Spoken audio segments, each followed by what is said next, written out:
इस प्रकार जिस गांव में संत का अनादर किया जाता है, उसकी निंदा की जाती है, वो गांव बसने की बाट नहीं देखे।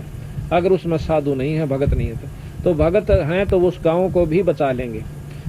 और जिस नगरी से संत बिना रोटी खाए चले जा, उस नगरी पर कहर आ जाया करे, वह नष्ट हो जाया करे। उस नगरी को बचाने के लिए संतों ने चोरी ताईकरण की ठान ली कि इनका अन्न और संता के मुंह में पड़ जाएगा, नगरी बसी रह जाएगी। एक समय की बात है, क्योंकि जहां पर संत अनादर हो जाता है वो नगर उजड़ जाया करे। अग्रोहा नाम का एक बहुत बड़ा शहर था हिसार के पास। उस अग्रोहा में बहुत बड़े पैसे वाले व्यक्ति रहते थे, करोड़पति और अरबपति कम नहीं था, बहुत गणे लाखापति नहीं रहते। कोई गरीब आदमी एक आध कोई था, जैसे कोई कुम्हार हुआ, कोई छोटी जाति के थोड़े बहुत दो बेचारे, बाकी ये सब बड़े बड़े सेठ थे।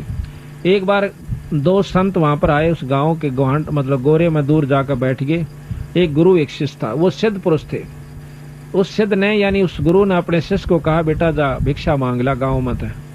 गाँव भिक्षा मांगन गया, जिसके बारे में आगे जा भाई भिक्षा दो, तो वो गाली देने लग जा, क्योंकि पैसे का अभिमान। न्यू का रोटी करके कौन खाई जाती थारे पे, चलो मारा पलदार लग जाओ, मजदूरी कर लिया करो, मस्टंडो तुम खा खा कर इतने मोटे हो रहे। तो संता का अनादर किया।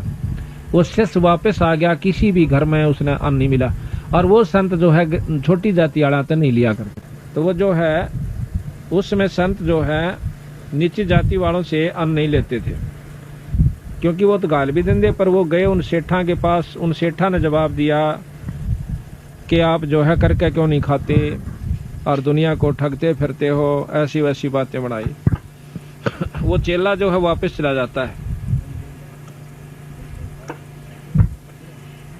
वापस जाके वो गुरु कहने लगा, भाई क्या बात होगी, भोजन नहीं मिला? तो शिष्य कहने लगा, ना जी, ईसा गांव तो मैंने ना देखा था आज तक। गांव और भी बतेरे देखे, पर ईसा नहीं देखा था कि सूर्य सर ना बोल दे, चलो रोटी राटी ना दे, भिक्षा ना दे, वह भी बात कोई बड़ी बात नहीं है। पर ये तो बोलने बहुत गलत से कि बोले कैसे ऐसे कहें, तुम करके क्यों नहीं खाते, तुम मस्टंडे फिरते हो और के कुमा के गए थे तुम, यहाँ तुम्हें जो है ना अन्न मिला है। थोड़ा तेज कर भाई। तने बोला, भाई एक बार और जाइए तड़के। बोला अच्छा जी।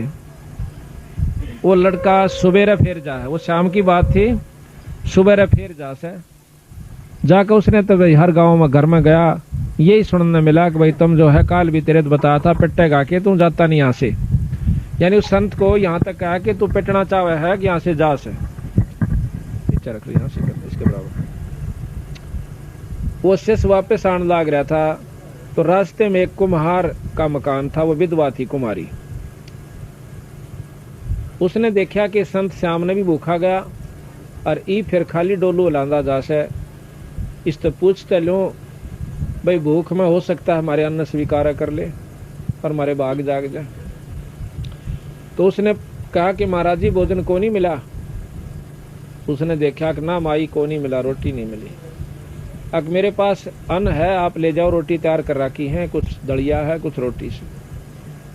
आप तक काल के भूखे दिखो सो, कहाँ भूख लाग रही, कल के भूखे हैं, ले जाओ। सूता में ऐसे ऐसे कुमारी और अन्न ले जाओ, थारा गुरु जी इच्छा करे तो खा लें, मारे दो रही वैसे महाराज। गलवा ले गए। तो वो संत के पास जाके कहने लगा, महाराज जी ऐसे ऐसे ऐसा गंदा काम हमने नहीं देखा, कि संतों को तो देख कर राजी को नहीं। तो कबीर साहब कहते हैं कि आया साधु देख के जो मन में करे मरोड़, वो होगा चूअड़ा फिर बसे गाम की ओर। तो वो गुरु जी कहने लगा, भाई किसने दिया रोटी? कि ऐसे ऐसे भिक्षा गाली, एक माई है, वह विधवा है, कुमारी से, ऐसे उसने सारे लक्षण बताए। वह नो कहती जी मैं भिक्षा तो सांझ ने भी गाल दूं, पर मेरा दिल नहीं ठुक्या कदे मारी भिक्षा ना लेंदे हो। बोला भाई बात तो ठीक से, पर न्यो करे उल्टाए जा। उन्हें भोजन खा लिया और न्यो बोला वापस जा, और जाकर न्यो कह दे उस माई ने किस गांव ने छोड़ जाएगी। अब शिष्य ने सोचा देख उस सन तो रोटी दी और उस सन जाकर न्यो को तो गांव छोड़ जाए, पर गुरु जी का हुक्म। और साथ में न्यो कह दिए भाई उसके कान से में करो और किसा का बताइए मत ना, आज रात ने यू गांव खत्म हो जाएगा। उस सिद्ध ने कहा महात्मा ने। और यहाँ से चल पड़ेगी, जहाँ भी दिन छिप जाए उड़े डट जाएगी, उड़े बस जाएगी वहाँ, और बहुत सुथरी तरह बसेगी ये आशीर्वाद से। अब वो बुढ़िया ने तो सुना थी ये बात, उसका तो घी बंदगी देख, संत की बात खाली जा नहीं सकती। उसने अपना जो है गधा के ऊपर सारे बच्चे बिठाए, सारा घर का सामान लाद लिया, ऐसा थोड़ा सामान था, और जाकर के वहां से चली थी। क्यों 2-2:30 बज गए, शाम के 4 बज गए।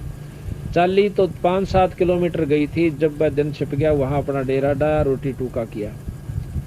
तो रात के अंदर एक हल्लन आवस है, भूचाल आता है। तो वो अग्रोहा जो गांव था बड़े बड़े सेठों का, रात के 12-12:30 बजे एकदम हल्लन आकर के वो सारा थेड़ हो जाता है। उसमें कोई आदमी नहीं बचा, जितने उसके अंदर थे सब खत्म हो जाते हैं। वो सेठ, वो पैसे वाले वहां नष्ट हो जाते हैं, दब का मर जाते हैं। आज भी उस अग्रोहा के अंदर बहुत बड़ा थेड़ बना हुआ है, और उसके अंदर इतना धन निकलता है कि गवर्नमेंट ने वहां खुदवाई बंद कर रखी है। तो क्या हुआ कि सुबह लोगों ने पता चला कि गांव गर्क हो गया भाई, ऐसे ऐसे हल्लन आया था। उनको मालूम नहीं था कि ये कहानी ऐसे बन गई।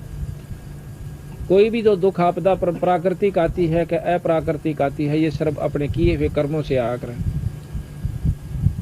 फिर पता चला कि उसमें तो एक लड़की औरत बच कर आ रही है, वह बिराना क्यों कर लकड़ियाई और आड़ा इसी प्रकार अपने बच्चा ले बैठी है। आस पास के गुआंडा के आदमियों की इतनी उसके प्रति श्रद्धा बन गई, उसने जाकर बोले माई तो बहुत भगवान से बेबे, और नौकर थोड़ा ठाठ तो बस कितना जान की जरूरत नहीं है, और ले तेरे नाम जमीन। यानी आस पास के गामा ने उसके नाम बहुत घनी जमीन कर दी। पानी बोली जी मैं क्या करूंगी इतनी जमीन की, मन तो अपना दो ना 2 रोटी का धंधा चाहिए। वह जमीन कर दी। और कोई गांव के आदमी आसपास के वहां का बसन लाग गए, हम भी यही मकान बनावांगे। आज उस कुमारिया के नाम तय एक बहुत बड़ा गांव बसा हुआ है, उस कुमारी के नाम तय, उसका नाम में कुमारिया है। उस गांव का बहुत बड़ा गांव हो गया, और वो थेड़ हो गया। तो इस प्रकार जिस गांव में संत का अनादर किया जाता है, उसकी निंदा की जाती है, वो गांव बसन की बाट नहीं देखे। अगर उसमें साधु नहीं है, भगत नहीं है, तो भगत हैं तो उस गांव को भी बचा लेंगे।